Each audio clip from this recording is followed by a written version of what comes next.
Hello everyone, how are you all? Okay. So आज की class में हम करने वाले हैं चैप्टर 1 शीत युद्ध का दौर। ये 12th क्लास का पॉलिटिकल साइंस है। ओके, सो आज से इनकी क्लास स्टार्ट हो रही है। तो आप लोग क्या करना, आप लोग रोज़ सुबह मतलब अराउंड 10 बजे से पहले आपकी वीडियो आ जाएगी, आपकी क्लास आ जाएगी, तो आप उस समय देख सकते हो। तो अगर हम बात करें शीत युद्ध के दौर के बारे में, राइट, तो सबसे पहले तो हमें ये जानना होगा कि आखिर शीत युद्ध क्या है। अब शीत युद्ध को जानने के लिए हमें क्या करना पड़ेगा, उसके बैकग्राउंड में जाना पड़ेगा, राइट। उसके बैकग्राउंड में जाने के लिए सबसे पहले अगर हम देखें तो हम सबसे पहले बात करते हैं प्रथम विश्व युद्ध की। एक मिनट बस, मैं देख लूँ कहीं वीडियो सही तो है, राइट, ओके।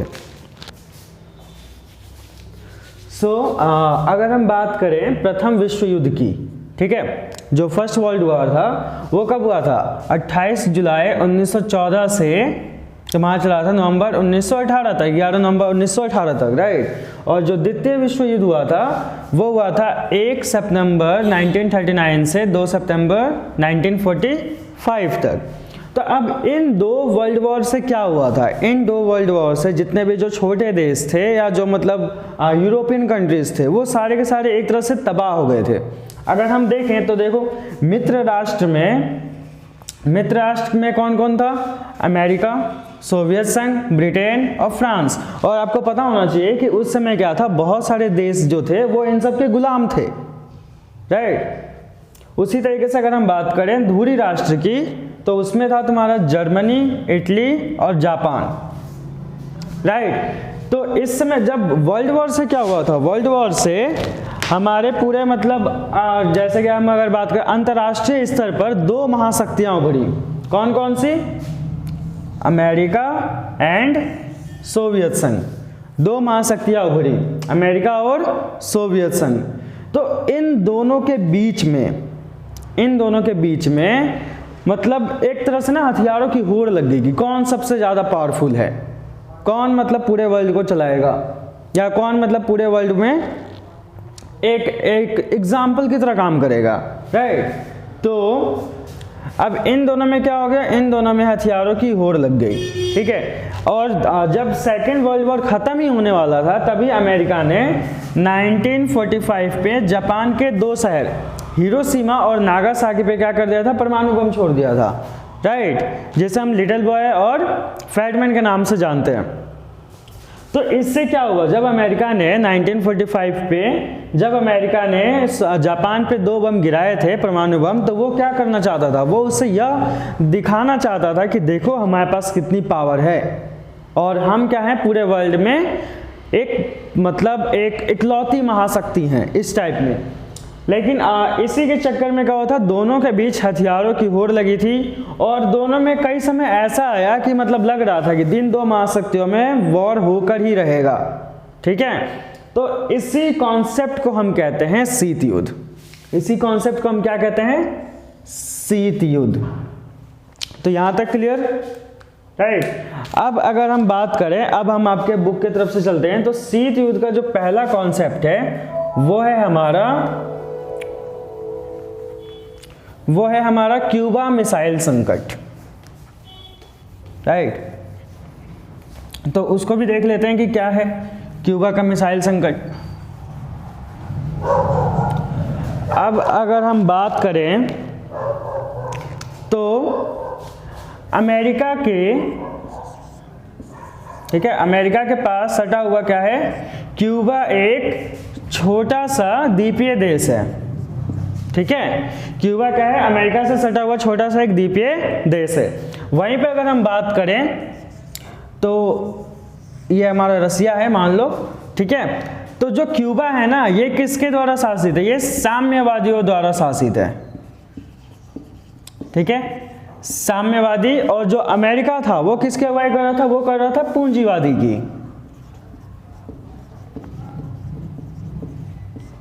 राइट। तो 1962 के करीब में, 1962 के करीब में जो सोवियत संघ के नेता थे, ठीक है, निकिता खुश्चेव,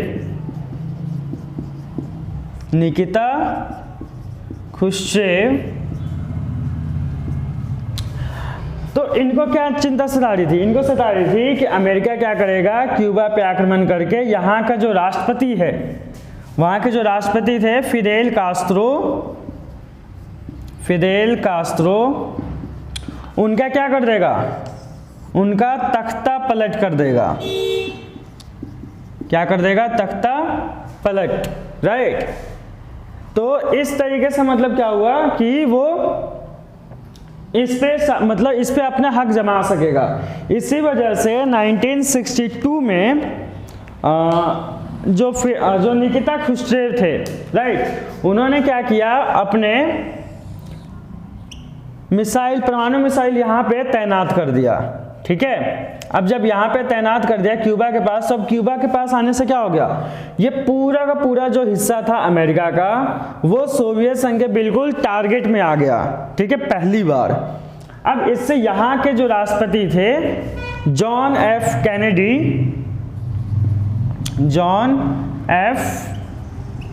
कैनेडी, ठीक है, इनको ये चिंता सताने लगी कि अब मतलब हम तो पूरे घेरे में आ गए, तो हो सकता है सोवियत संघ हम पे भी आक्रमण कर सकता है, राइट। तो इन्होंने क्या किया, इन्होंने अपने जंगी बेड़ों को आगे किया।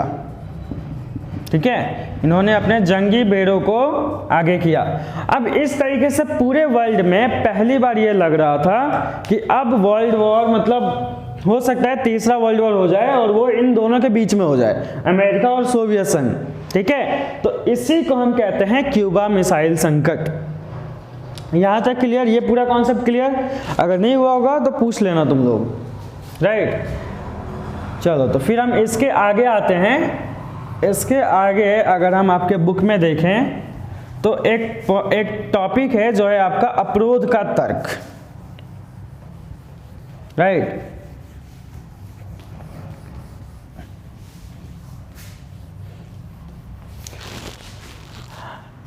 देखो, अपरोध का तर्क जो है वो क्या है? अपरोध का तर्क, राइट। अपरोध के तर्क में अगर हम देखें तो मान लो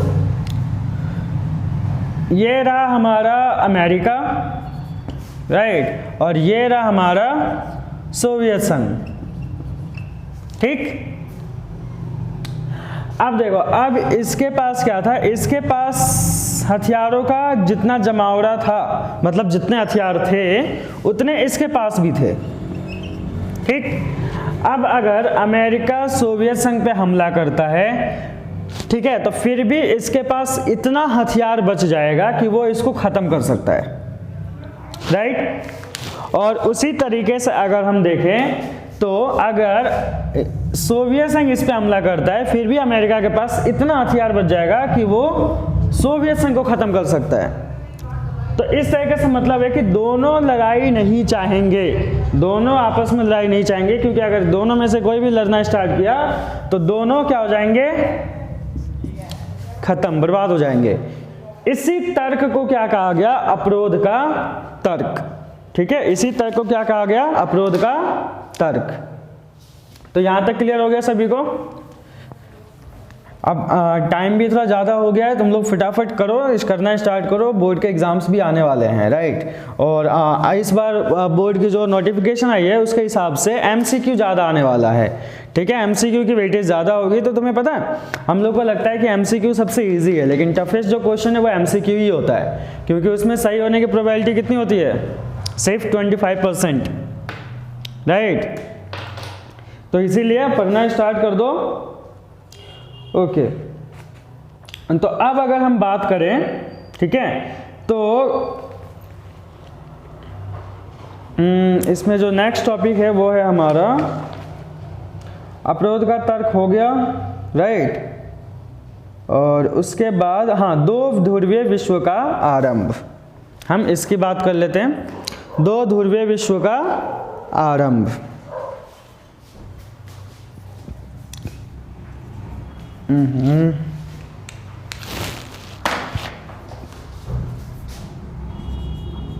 दो ध्रुवीय विश्व का आरंभ।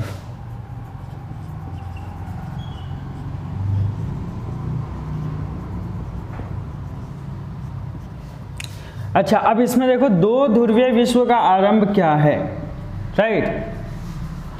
अब जैसे कि बात करें तो ये हमारा मान लो वर्ल्ड है, इसमें क्या है, सिर्फ एक महाशक्ति है, सिर्फ एक महाशक्ति है। मान लो अमेरिका हो गया या कोई भी सोवियत संघ भी हो गया, ठीक है, या ब्रिटेन हो गया, कोई भी हो गया, सिर्फ एक महाशक्ति है। तो इसे हम क्या कहेंगे, इसे हम कहेंगे एक ध्रुवीय, एक ध्रुवीय, ठीक है।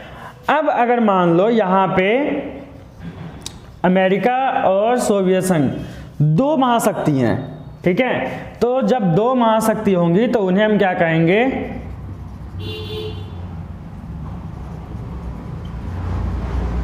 दो महाशक्ति जब होंगे तो इन्हें हम कहेंगे दो ध्रुवीय,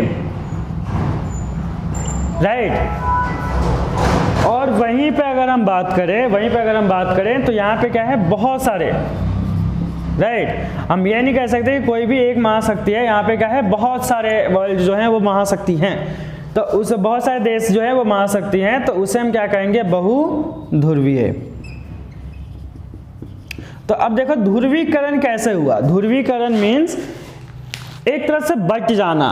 तो ध्रुवीकरण कैसे हुआ पूरे वर्ल्ड का, तो अगर हम इसकी बात करें तो सबसे पहले हमें देखना होगा कि जो दो देश थे अंतर्राष्ट्रीय पटल पर, उनका क्या योगदान रहा है, ठीक है।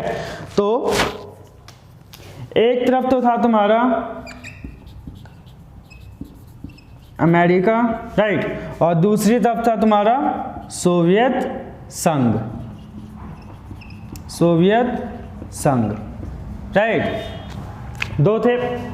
ये जो था ये था पश्चिम में, तो इसीलिए इसको कहा गया पश्चिमी गठबंधन। इसने जितने भी छोटे छोटे देशों से मिला के रखा हुआ था, इसने क्या किया था, इसने छोटे छोटे देशों को अपनी तरफ इकट्ठा करना स्टार्ट कर दिया था। तो वो अमेरिका के साइड जितने भी थे उनको हम कहते थे पश्चिमी गठबंधन। उसी तरीके से अगर हम बात करें सोवियत संघ की, तो ये क्या कहलाएगा, ये कहलाएगा पूर्वी गठबंधन, राइट, पूर्वी गठबंधन कहलाएगा। अब देखो, अब इनके गठबंधन में मतलब इनके देश कौन कौन से जुड़े, तो अगर हम एक तरह से देखें तो शीत युद्ध का जो अखाड़ा बना ना, वो बना टोटल क्या, यूरोप, ठीक है, क्योंकि यूरोप के दो हिस्से हुए एक्चुअली, और इसमें एक साइड के जो देश थे यानी पूरब के साइड के, वो किधर के साइड गए, सोवियत संघ के साइड, और जो पश्चिम के कंट्रीज थे वो कहाँ चले गए, अमेरिका के साइड, ठीक है। तो हम इस तरह कह सकते हैं कि शीत युद्ध का जो अखाड़ा बना वो कौन बना था, वो बना था यूरोप, ठीक है। तो यहां तक क्लियर, ओके। अब अगर हम बात करें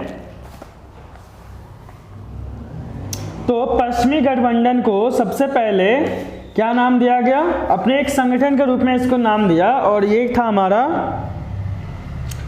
अप्रैल 1949, ठीक है, 1949, और यहाँ पे स्थापना हुई नाटो का, ठीक है। इसमें क्या था, उत्तर Atlantic Treaty Organization, North Atlantic Treaty Organization, ये इसने अपने आप को एक संगठन का नाम दिया। तो जब अमेरिका ने अपने आप को एक संगठन का नाम दिया तो फिर सोवियत संघ कैसे पीछे रह जाएगा, राइट। तो इसने कब किया था, इसने 1955 में, एक बार मैं क्लियर कर लेता हूँ, हाँ, 1955 में इसने अपने आप को नाम क्या दिया था, वारसा पैक्ट, वारसा पैक्ट के तहत इसने अपने आप को एक संगठन का नाम दिया था। अब देखो इसका ये जो संगठन बनाए थे नाटो और वारसा पैक्ट, इसका मतलब क्या सिग्निफिकेंस है, क्या मतलब है इसका। तो अगर हम देखें तो देखो नाटो में जितनी भी कंट्रीज थी अगर उस पर कोई भी हमला करेगा तो वो सब अपने ऊपर हमला मानेंगे और उसके खिलाफ क्या करेंगे, कार्रवाई करेंगे। उसी तरीके से अगर हम देखें तो वारसा पैक्ट में जितने भी कंट्रीज थे, अगर उस पर कोई भी हमला करता है तो वो जिसमें जितने भी कंट्रीज है वो सब अपने आप पे हमला मानेंगी, ठीक है, और उसके खिलाफ कार्रवाई करेंगे। तो इस तरीके से हम देख सकते हैं कि पूरे वर्ल्ड का दो हिस्सों में बंट रहा था, एक तरफ था तुम्हारा अमेरिका, दूसरी तरफ था सोवियत संघ। तो इसी को हम कहते हैं दो ध्रुवीय विश्व का आरंभ। तो यहां तक क्लियर? अगर डाउट होगा तो पूछ लेना, राइट? ओके, अब जो बात है इसके अगला, तो इसके आगे हम करेंगे नेक्स्ट क्लास में, ठीक है। तब तक तुम लोग क्या करो, तब तक ये चैप्टर पूरा रीड कर लो और उसके बाद से जो भी कंफ्यूजन होगा वो नेक्स्ट क्लास में पूछ लेना, राइट? और सबसे इम्पोर्टेंट बात जो है वो क्या करो कि बुक की लाइन बाय लाइन रीड करो, क्योंकि इस बार का जो पेपर होगा वो क्या होगा, वो ज़्यादातर 1 मार्क्स के होंगे, ठीक है। तुम लोग का वैसे ही लग रहा है कि 40% शायद वेटेज दिया जाए, तो 40% बहुत हो जाता है, ठीक है। तो इसीलिए 1 मार्क्स से क्वेश्चन की ज़्यादा प्रिपरेशन करो और उसके लिए तुम्हें क्या करना पड़ेगा, बिल्कुल लाइन बाय लाइन रीड करना पड़ेगा, राइट? चलो ओके, तो आज की क्लास यहीं पे ख़त्म करते हैं। ओके, चलो bye all of you. Okay, great.